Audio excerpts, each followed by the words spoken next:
Hey, welcome back to All About That Disney Life. I am Danny B, the girl who is all about that Disney life. The next movie we will be talking about is The Sword in the Stone, which came out in 1963. So let's get to know the cast who helped make this movie possible. Ricky Sorensen, Richard Reitherman, and Robert Reitherman were all the voices for Arthur. The reason was because Ricky was kind of going through the change during the movie. So that's why the voice of Arthur kind of changed throughout the movie. He started off as a young boy, but then when that part when he became a squire, his voice became a little deeper. So that's when Richard and Robert became the voice of Arthur for the rest of the movie. Carl Swenson was Merlin. Junius Matthews was Archimedes. Sebastian Cabot was Sir Ector. Norman Alden was Sir Kay. Martha Wentworth was Madam Mim. Alan Napier was Sir Pellinore.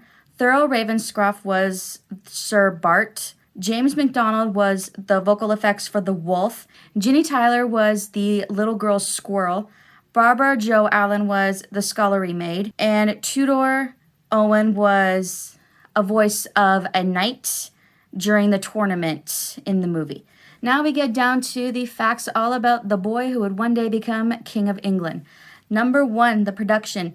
Disney bought the film rights to T.H. White's The Sword in the Stone in February of 1939. Because of World War II, Disney Studios focused on producing cartoons, and we all know what happened to the Disney Studios during World War II, so we're not going to bring it up anymore. In June of 1944, Disney assigned writers to work on this movie along with Cinderella and Alice in Wonderland. Disney saw the Broadway show of Camelot in 1960. That show is basically about the story of King Arthur and Queen Guinevere, but it's a musical version. So he saw that show in 1960 and he approved for this movie to enter production. Number 2, the writing. Bill Peet decided to write a screenplay before doing the storyboards. He found the narrative hard to write because of the legend of Arthur was woven into a mixture of other legends and myths. And it was also hard finding a direct storyline, so he needed to sift and sort throughout the entire story once again. When Disney got the first draft of the story, he told Peet that it needs more substance. So Peet made the story longer by elaborating more on the dramatic aspects of the story, which Disney then approved. Number 3, a new technique. This new technique was called touch-up. This was created during the movie to replace the cleanup process. The cleanup process was when an assistant would help animators transfer the directing animator's sketches onto new sheets of paper, then they were copied onto animation cells. The touch-up process is when the assistants draw directly on the animator's sketches. Number 4, the release. The Sword in the Stone premiered in London on December 12, 1963. It was then released into theaters on December 18th in the United Kingdom. It was released into theaters on December 25th in the United States. This movie was re-released on December 22nd, 1972, and it was re-released on March 25th, 1983 as a double bill with the animated short Winnie the Pooh and A Day for Eeyore. Number 5, the box office. During its initial run, this movie made $4.75 million in box office rentals in the United States and Canada. It made $2.5 million during its 1972 re-release, and it made $12 million during its 1983 re-release, for a lifetime domestic gross of $22.2 million in North America. Number 6, nominations. The Sword in the Stone was nominated for an Academy Award in 1964 for Best Scoring of Music, Adaptation, or Treatment, but it lost to Irma la Douce. And it was one of 50 films that was nominated at the 2008 American Film Institute's Top 10 Animated Films list, but it was not selected. Number 7, The Legacy. Several characters have made appearances on the TV series The House of Mouse, and there was also numerous of Sword in the Stone comics that came out after the movie. Number 8, The Sword in the Stone Attraction. This was a show that was performed by Merlin looking for young ladies and squires throughout the kingdom for a test of strength and courage. The guests would try to pull the Excalibur, that's the name of the sword, from a solid bronze anvil embedded in a gray rock.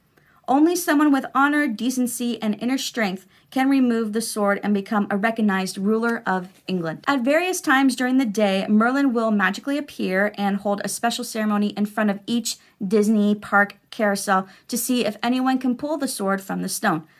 Park guests can also take a picture of themselves trying to pull the sword from the stone. Even though the attraction is not around anymore, the Sword in the Stone is still at all the Disney parks. So it is at Disneyland California, Disneyland Paris, Magic Kingdom at Walt Disney World, Hong Kong Disneyland, and Shanghai Disneyland. However, Hong Kong Disneyland removed their version on June 29th, 2023 because of construction to a new Walt Disney statue called Dreammakers, which will be debuting in October of 2023 as part of the 100 Years of Wonder celebration. The statue immortalizes the moment when Disney was sitting on a bench and watching his daughters on the merry-go-round in Griffith Park and dreamt up the idea for Disneyland. Number 9, where can we find the characters at Disney parks? Arthur made his Disney parks debut at Disneyland, California for the Daytime Magic Happens parade in spring of 2020. During the parade's finale, Arthur alongside Merlin have their own dedicated float where Merlin is seen encouraging him to pull the sword of Excalibur. Arthur made his Disneyland Paris debut for Disneyland Paris's annual pass holder party held in March of 2023 alongside Merlin. Next character is Merlin. Merlin is the host of the interactive attraction Sorcerers of the Magic Kingdom, where he guides guests around the Magic Kingdom park to help them stop Hades and his legion of Disney villains from stealing the legendary Crystal of the Magic Kingdom and taking over the park.